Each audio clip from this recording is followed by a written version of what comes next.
Matthew. Great to talk to you guys. I'm trying to remember something. Didn't I introduce you guys on stage at a show a couple of years ago? You did, yes, at the Alma Combo, yeah. Let me tell you something, man. You guys were freaking amazing. Thank you. I loved your style. I loved the music. It was a mix of old school and what you guys were presenting on stage is new school. Like, I don't know how you guys came up with it, man, but like I said, amazing. Matthew, what is it, man? You guys, it sounds like you guys have a respect for the old school music and really bring it out into what's going on today.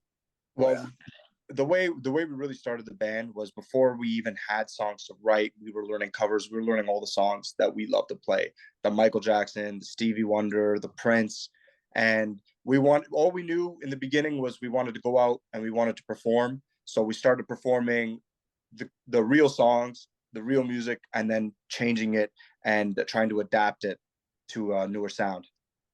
And Josh, where the hell did you get that vocals from, man? Where'd you get that voice from, brother? I don't know. Actually, you know what? I don't know. I don't even know where it came from. Because man, you're definitely a throwback, man. Oh, we tried. Yeah, it's you know what? My main influence, I'd say, is I don't know if you know Jack Soul. Jack Soul, one of my favorite Canadian What artists. did you just? Oh, wait. We may have to stop this interview. I can't believe you just said. Do you know a guy by the name of Jack Soul? Hey, you just insulted me, brother. You insulted me. Just have to put it out there. Some people don't know. Some people don't know. If you know, then you know. That's the truth. He's the truth. I've known him, God rest his soul. I know his daughter, who's doing amazing on the circuit too, and I know his wife very well. So yes, I know the family, man. That explains a lot where it all comes from, man. But I gotta say to the two of you, and of course for the band, congratulations with RBCXMUSIC, man. First up, how does it feel, Matthew? How does it feel, man, being part of this? Look, this has been our best year to date. We've traveled all over the world. We've released more songs than we ever have. And I think that RBC coming and inviting us into this program and like letting us be a part of it is just kind of the cherry on top. It's really kind of validates everything that we've been working towards and we've been doing. Josh, how did you guys find out about this? When did we do this? Yeah, we found out a little while ago. A lot of the artists that we've been kind of growing up with and playing with like for the past few years. There's a couple of them that were in the program a few years ago. We started noticing that, and they were really taking off, and it seemed like a really great step in their career. And we were talking about, me and Matt were applying a couple times, and this has kind of just been our year that we really saw our trajectory, exactly what Matt said, is kind of going up. And I feel like RBC kind of noticed that, and it was perfect timing. It's been a couple of years of seeing it, and yeah, after that we were like, we got to be a part of this. It's got to be something we got to be a part of for sure. Matt, what'd you get out of this, man? What has the band gotten out of this? And for folks who don't know, what does this, first up with RBCXMUSIC do for groups? I think the one thing that we've really gotten out of this is connections with companies like Yangaroo Music. They've really helped push a lot of our music to radio, like an area that we weren't too strong in. We didn't know too much about it. Linking us up with them has really helped us. Like our single that came out last year has kind of saw a revitalization through Yangaroo Music and RBC. RBC kind of gives you some help with a little bit of money that helped us on tour. Like we had a lot of it booked, but the money from RBC helped us kind of level it up, go to a little bit nicer hotels, get the nicer cars, so we didn't have to sleep on too many floors out there. Yeah, people don't realize this, man. They always look at the end game where, being out there, taking pictures with fans, performing on stage. They don't realize a meal could be a bag of chips. And, the most comfortable place is a floor where you're just like, okay, it ain't no bugs going to be crawling up on me. Josh, agree or disagree, man? Yeah, no, it's been a ride. It's been a ride. People don't know. Everybody thinks they want to tour until they tour. And then you're like, oh, this is harder than you think. It's crazy. We had a couple of shows where we had to oh man, we had to fly the next day. We went from Groningen to Luxembourg, and we had to play that night. wait for the train at 6 a.m. on the floor, just waiting, just praying it gets there. And then we get on the train. That train had to stop. So we had to get off the train, get back on a different train. We were like, oh my God. And then we had to play the same day. So we basically didn't sleep. And it was crazy. So rewarding when you get on the stages that are out there. And the opportunities this year has been crazy. One of the biggest crowds we've ever played for was Luxembourg. And it made everything worth it. Right when you get there, and I think it was over 5,000 people that were just on main stage, and we got to open it up for Mono Neon, and it was cool, really cool. I'm going to stick with you, Josh. I got to ask you, have you ever been accidentally separated from your music equipment in travels? Has that happened? That is our fear every single time we go to any transportation. We're just like, okay, we get to the airport and we're like, oh, for the love of God, please, nothing get lost. But you know what? The smart move, and we've done this right away because we've been touring for the past 2 years now very heavily, and we all have air tags in everything, so we know where all of our stuff is 24/7. Like we're all sitting by our phone just like watching it travel. We're like, okay, it's on the plane, we're good. And we just it makes us all rest very easily. So far we had no problems, thank goodness. But the air tags definitely help. That's a good tip for folks out there who are worried about that kind of stuff. Man, I gotta ask you, man, how did you guys get together? And even you personally, man, where did the love of music begin? The love of music was definitely just instilled from my family. Just long car rides everywhere, just playing. Like my dad loved to play Earth, Wind & Fire, Prince, Michael, all the tunes. We really started, me and Josh met when we went to York University for music. We were kind of sitting around the table talking about what we wanted to do. We were in the jazz program. At the time, as much as I love the music, I don't think it was what I wanted to perform. I think Josh felt the same way, and we kind of linked up there. And we were like, we gotta play R&B, we gotta play funk, we gotta play soul.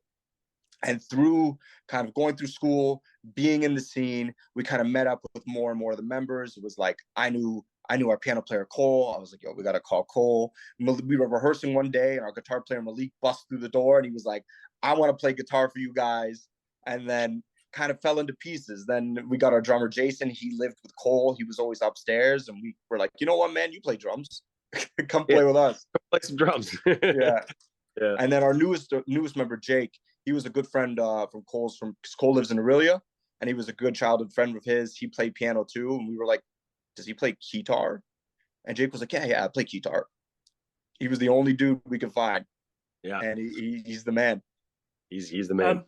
Matt, you realized EWF did perform in Toronto just, what was it, Tuesday, I do believe. Oh, no way. They played this Tuesday. Yeah, no, I think we were so busy coming through and trying to do that. I know it was something that I had in my calendar, but I just kind of missed and forgot about it.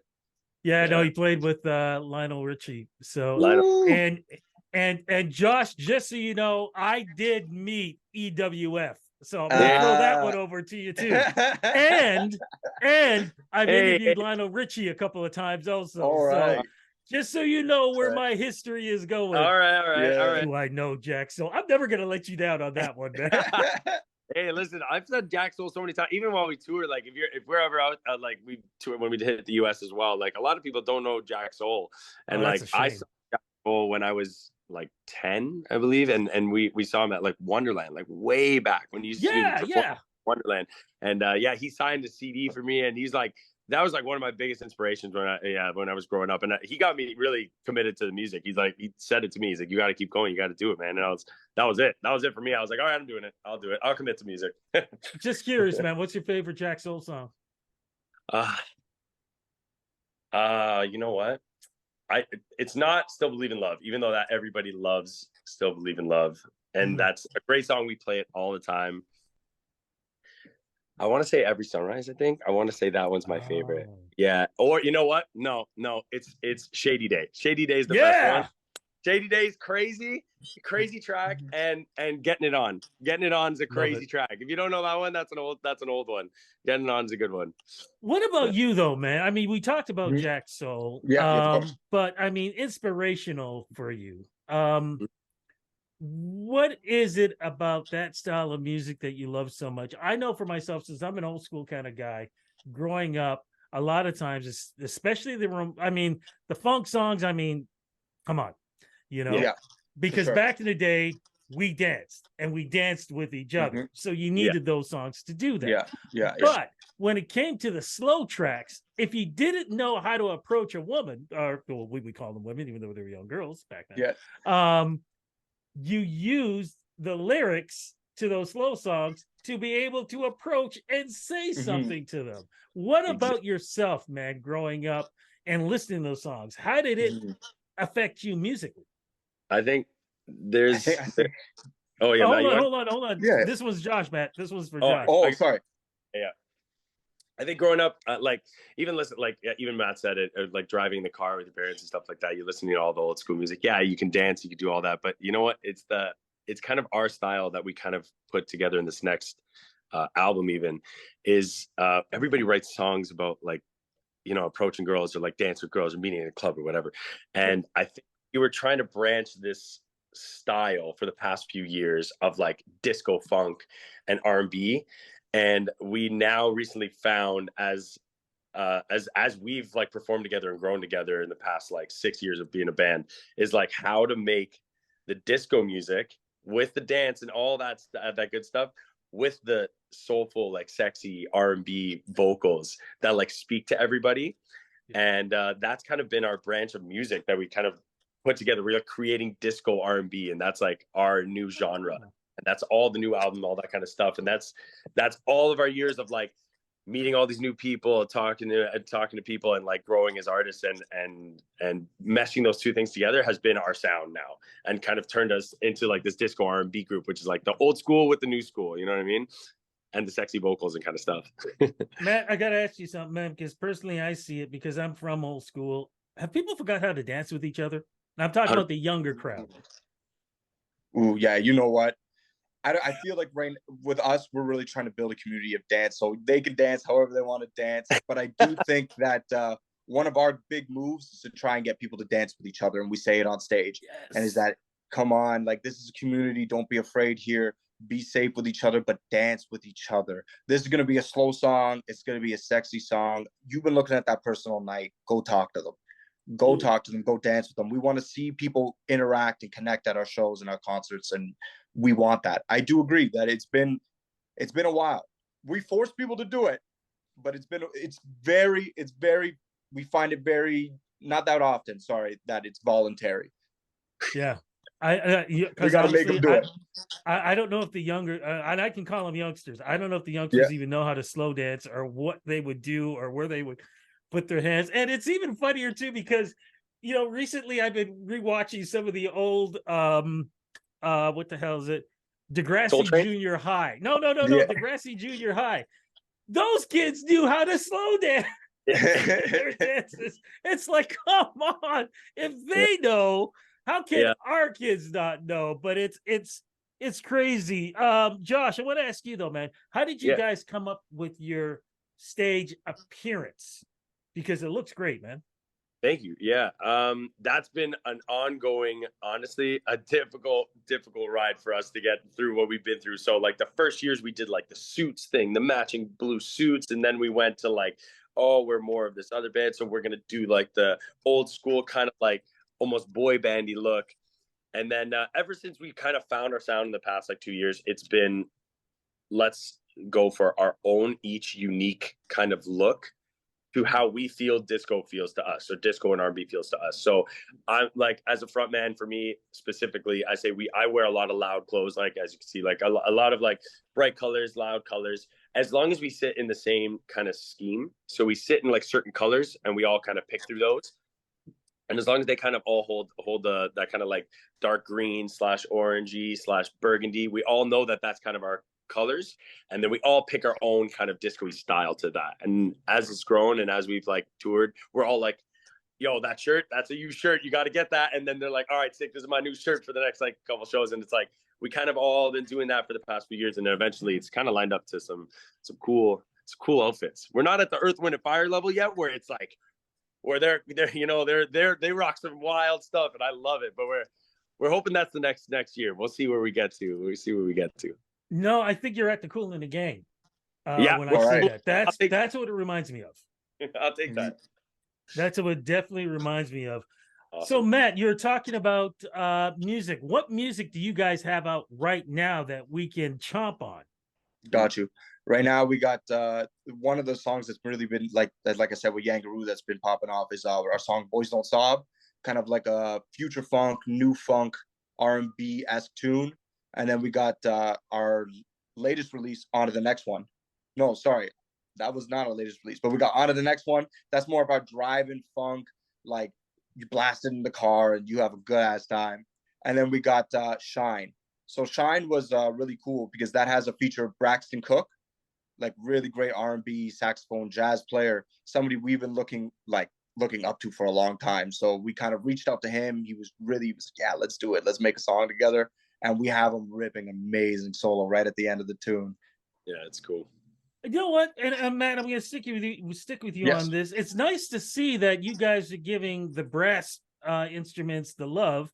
And even more importantly, because I feel like there was a certain point where the sax wasn't getting the respect it deserved. It was like nobody wants to use it because, you know, they heard Wham with Careless Whispers playing through and they're like, oh, no, we can't do this. And it's like, are you kidding me? You go to anybody from the old days with the Commodores, they had this. Lionel Richie played the sax and the Commodores. It's nice to see you guys giving that love again, man. Was that important for you guys to bring that back in? Well, like I said, like when we went to school, it was all jazz, so we already had an appreciation. We had a love for the music, and then you listen to the records. You have to do it. You have to do it. It's half the record. And we were lucky enough that Josh plays the saxophone. It's what he studied in school, so like it was kind of easy to bring it in. And we've always had, like I said, we looked up to Braxton Cook forever. All our favorite records have brass on it. So we want that sound in our music, and it's super important to us. Yeah. I love it, man. And Josh, like I said, man, Lionel played sax back in the Commodore, so you're definitely on the right track. You guys have some big shows happening here, Josh, and I do believe you got a big one coming up in Toronto, if I'm correct. Yep. Yeah, we just played yesterday at the Newmarket TD Series, which is cool. That one was awesome, a lot of fun. And then we're headlining on Saturday at Trillium Park, yes, in Ontario Place. Yeah, it's gonna be a lot of fun. It's a bunch of R&B dance groups. It's gonna be unreal. Just a bunch of amazing R&B out there. I haven't played in Toronto in a minute because we've been away this whole time, but just get home to a nice big Toronto show. I'm excited. Yeah, it's gonna be a big one. You know, the only thing that sucks is like this interview will be up after the show, but Trillium Park is the perfect park for shows. I just hope people can find it and get in there to see it because it's weird ways to get into, man. But when the weather is good, they got great sound, great spot, great just seeing what's going on with the lake and everything. So great stop for you guys. Matt, what's going on in the rest of the fall and going on in the winter with you guys when it comes to music and shows? Yeah. The rest of the fall, when we hit September, we're gonna go down to the United States. We kind of got like a little college tour lined up. We're gonna be in and out of Pennsylvania, New York. October, we're looking to try and get something for the Free label in Toronto again. Maybe one of our shows. Try and plan it pre-Halloween, but not too much happening in October. We do run down to Louisiana to go play another one of the college shows. And then we're looking for, at the end of the year, we're going to head to Australia. And then next year's Japan, but this year containing has Australia in it. I love it, man. Look, guys, congratulations. I was so happy to find out when I was going to interview you guys because I'm going, wait a minute. I know I introduced these guys. Yeah. So I love the fact that you guys are keeping the dream of old school funk, R&B, disco, soul. It's so important. I mean, people can, jump all they want with the Taylor Swifts and whatever else, but you kicking that bass, my car stereo is going up and I'm turning that bass up, man, because that's what I love. And I love the fact that you guys you're not bringing people just to jump up, but you're bringing people to dance together. Exactly. And that is so important. And of course, first up with RBCXMUSIC, congratulations on being part of that group, man. Love what you guys are doing. Let's stay in touch and keep the old school dream alive. Thanks again. That's guys. right. That's what we're doing. Thank you. That's right. Thank you.